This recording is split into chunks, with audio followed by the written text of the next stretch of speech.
basta umabot na lang kami sa point na madali lang naman maging kami. Pero siguro getting to know each other talaga yung habang kinikilala namin, mahaba na pala. Tapos nagiging panatag na kami, nagiging ano na. Siguro wala nga mga favorite songs, wala kami mga favorite, ganyan wala. Hindi ako niniwala, paborito mo yun. Kikilala nyo lang yung isa't isa. Yun lang talaga. Balik ka rin, babalik-balik ka rin. Tila di nauubusan ng hangin at ng paraan.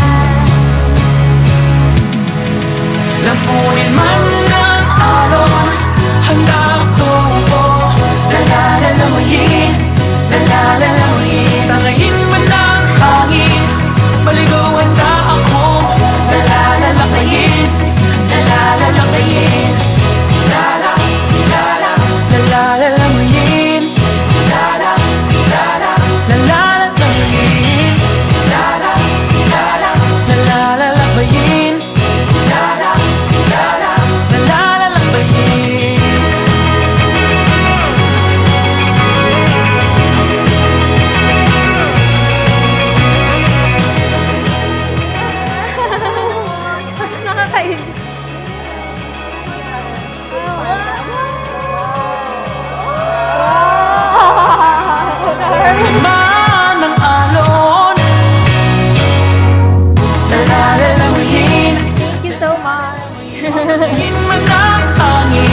Maligawayan na ako, nalalalabayin, nalalalabayin, nalalalabayin. Rico, geng. Thank you. Kunyari, hindi ko pera to. Okay lang.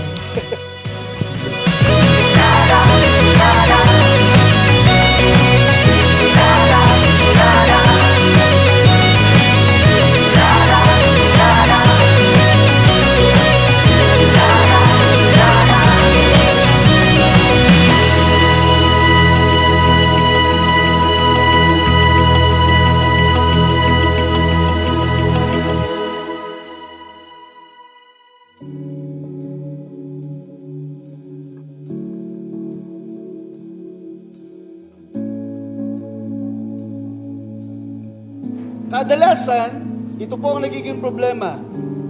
Ang kasalan po ay nagiging formalidad lang sa sulatan at papel, pero after po noon, may kanya-kanya na silang buhay.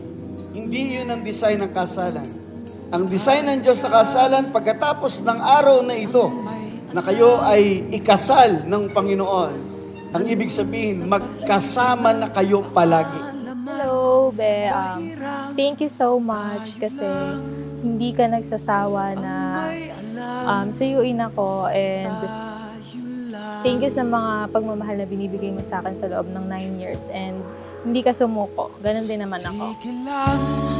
Sumayaw sa hinihingi ng pagkakataon, umindak sa kumpas ng kabog ng dibdib na hindi mahinahon.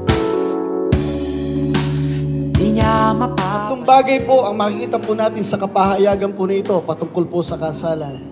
Una, ang sabi po doon, iiwan ng bot, babae at lalaki ang kanilang mga magulang.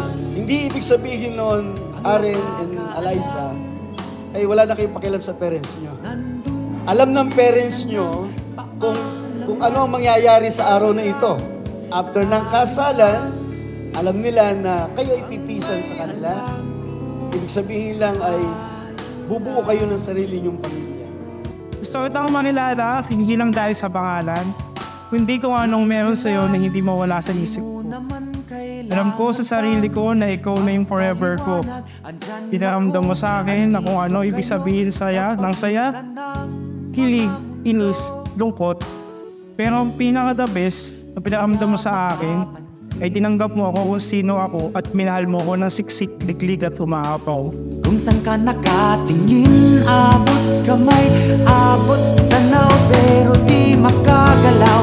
Tayo lang ang nakakaalam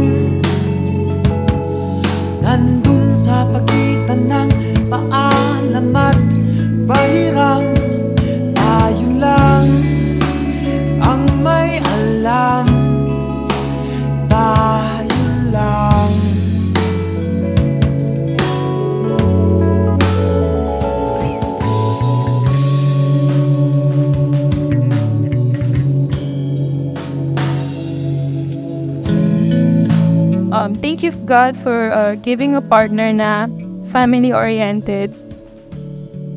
Na alam ang priorities at alam kong hindi ako pababayaan.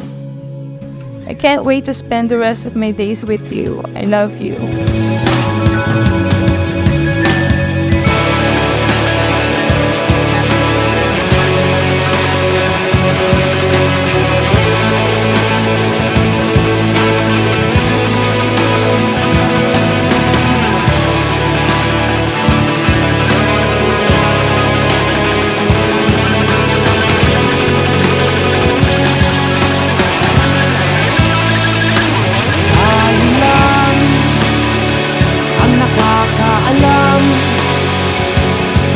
Nandun sa pagitan ng paalam at kahirap.